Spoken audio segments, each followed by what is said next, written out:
Alright guys, so UFC 259 just happened. I'm gonna try to do this fast because there was a lot of fights. But I came home back from work, and Tim Elliott was the fight that I got to watch first. That fight was very good from Tim Elliott. Very great performance, very great wrestling. He was like rubbing his forearm and like his hand on Espinosa's face so he couldn't breathe, stopping the recovery from Espinosa. Espinosa threw like 2-3 head kicks, and Tim Elliott just ducked under them, took him down, grinded him out, got the easy dub. In my opinion, he had like 10-8 rounds in there. But yeah, great fight. Alright, so the next fight is Bontorin, I believe that's his name, and Cara France. Cara France, I believe his last fight or his last fight against Brandon Royval, it didn't really go his way, but it did really go back and forth. They knocked each other down both. But this fight, you could tell Cara France did have the striking advantage, but you could also tell Bontorin had the grappling advantage when they got to the ground.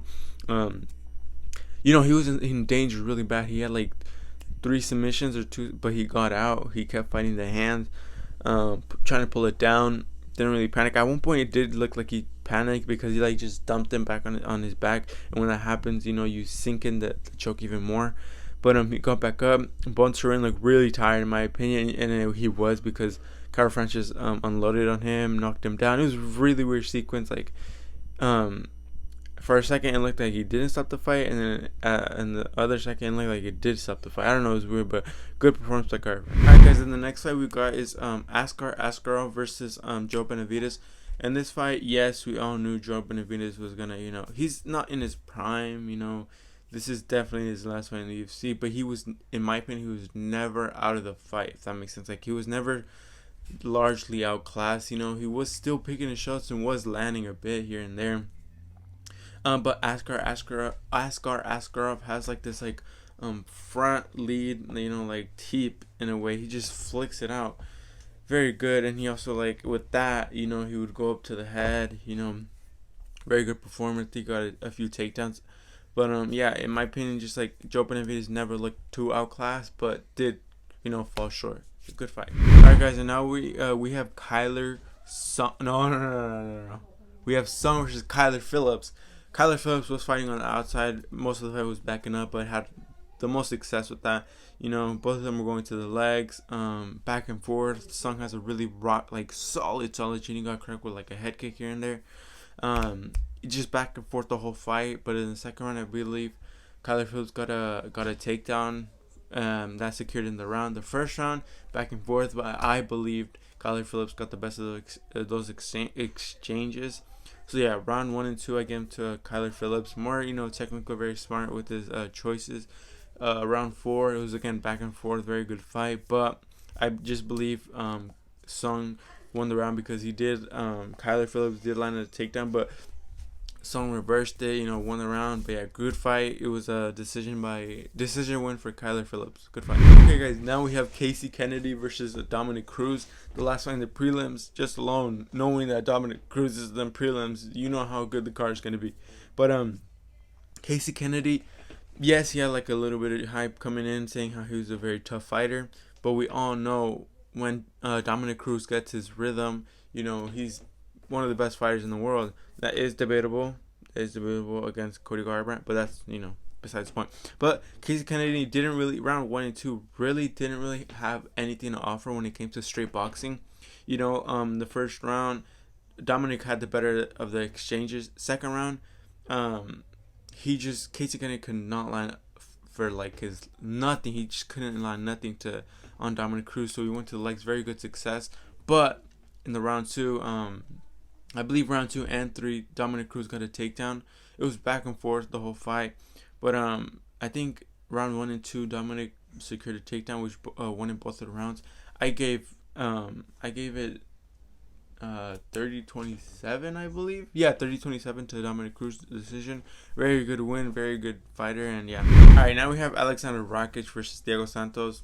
I'm gonna keep it short. Very boring fight. Both fighters are very tentative. I thought Diego Santos was going to be like charging at him like how we did with Blachowicz, with John Jones, But when it's this high stakes, like Dana said, when it's two high strikers or two very high level fighters, you're not expected to get like a war because it's all gonna come down to technique and But otherwise, congratulations to Alexander Volkov. Volkov, bro. Am I mixing up names now, bro? Alexander Rakic.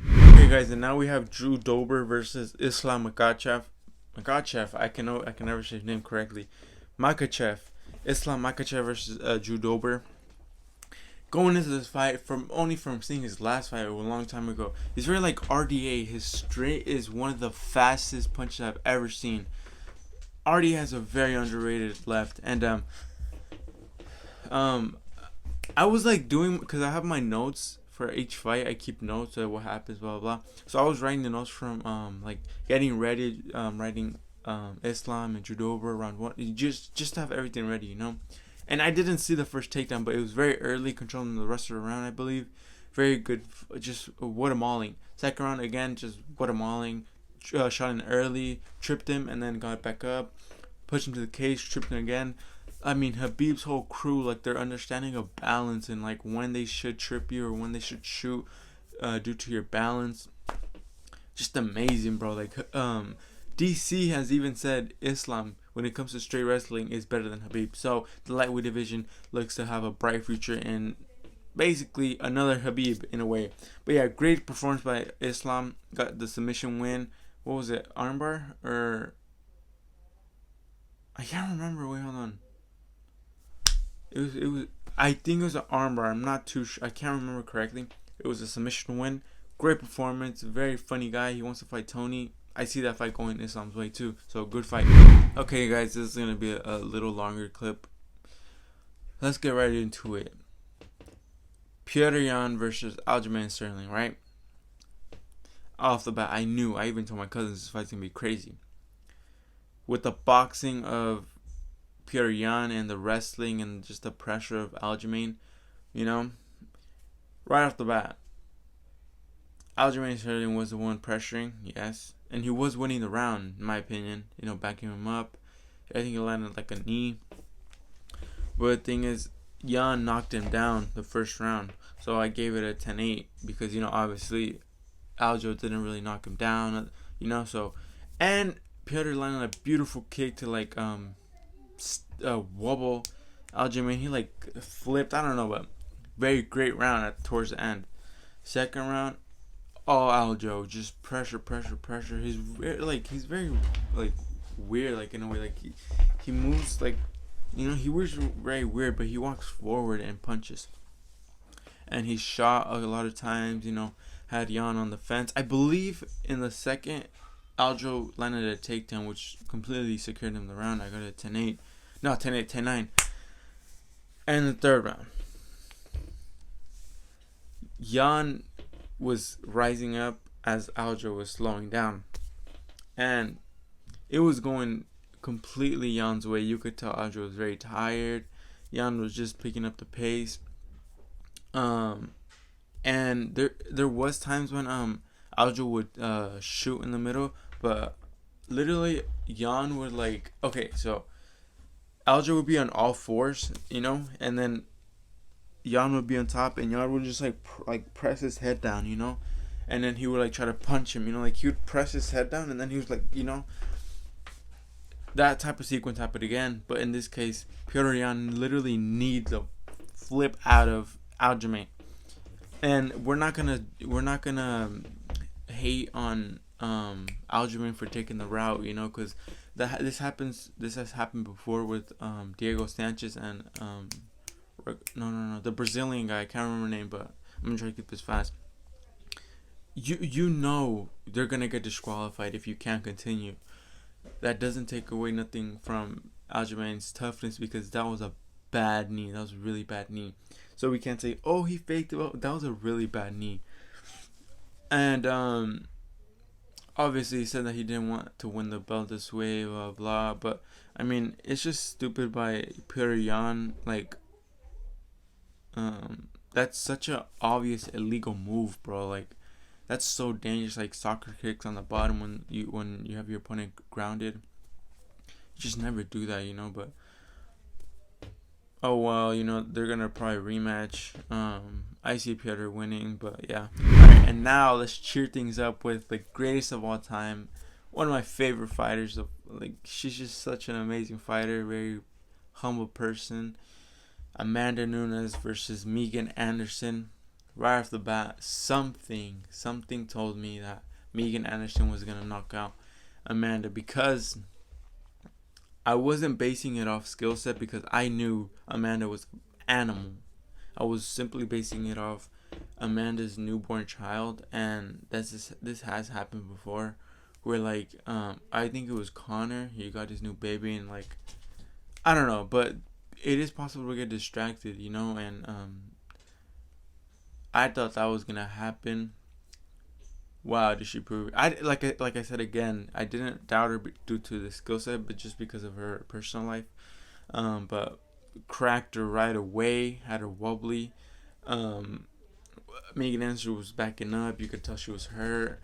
Amanda Nunes started pouring it on, and then I think it was like a sequence where like they were like in a clinch in a way, but Megan was falling down because her legs were just gone.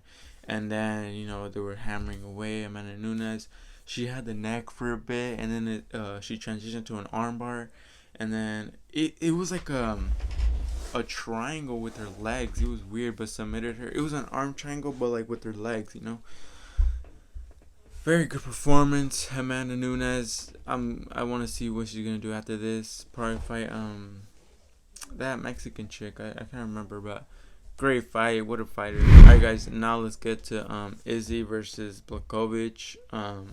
So the first 2 rounds I had it to Izzy. Blachowicz, like I said, he was starting a bit slow. He wasn't really doing the combo that I said, the 1-2 body kick, and he wasn't really charging forward. So it was very easy for Izzy to pick him apart. It didn't really look like Izzy was that sharp. Here and there he would land his like signature counters, that he did against Paulo.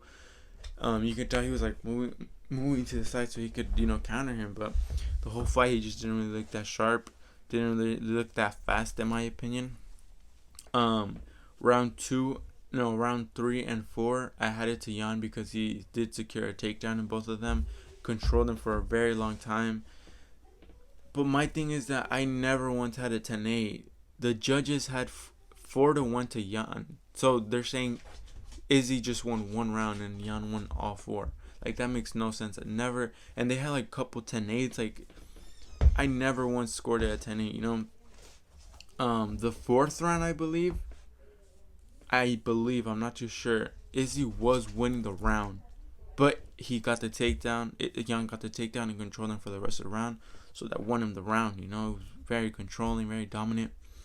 But the thing was with Izzy, he not once did it ever look like he put a lot of effort into getting up. That does make sense if you are a type of fighter like Connor and very early. Don't put any energy to, get up. Just wait it out. Probably find an escape, back up to the fence, try to work yourself up. But it was deep into the fight. 4th round, 3rd, 4th round. You're supposed to win those rounds, and you're just there laying down. But the thing is, Jan looked really fucking big, like compared to Izzy. Like when they're on the bottom, like the size difference was crazy, But again, like Izzy put no effort into. I think he put more effort into trying to submit him than trying to actually get up. But the 5th round, I had it fully for Izzy. Izzy was picking him apart.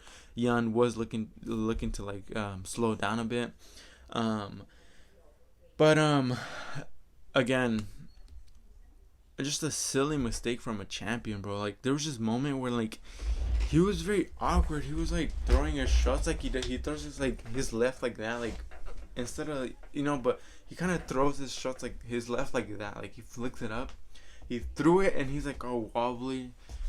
I don't know why. He was like all drunken, like he was like doing this like weird, like really weird. Like I was like sharp. I literally said on everything. I was like, sharpen up or you're gonna get caught.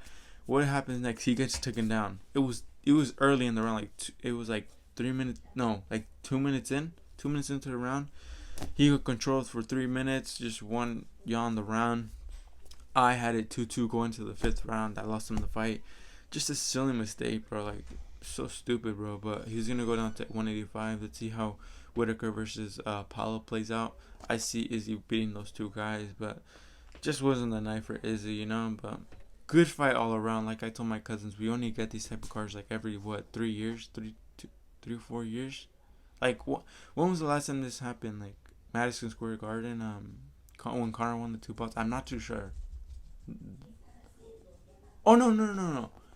It was the last one was Kamaru versus Covington. You know, it was Amanda Nunes and then Alexander. But you know, these cars are special to us. You know, but peep the bro. My girlfriend is the best. She got me like I think it's 24 by 30. I don't know, but it's fucking huge. I love that thing. But yeah, guys. I hope you guys liked the video. Great card, but again, two silly mistakes by two champions. But I hope you guys liked the video and peace.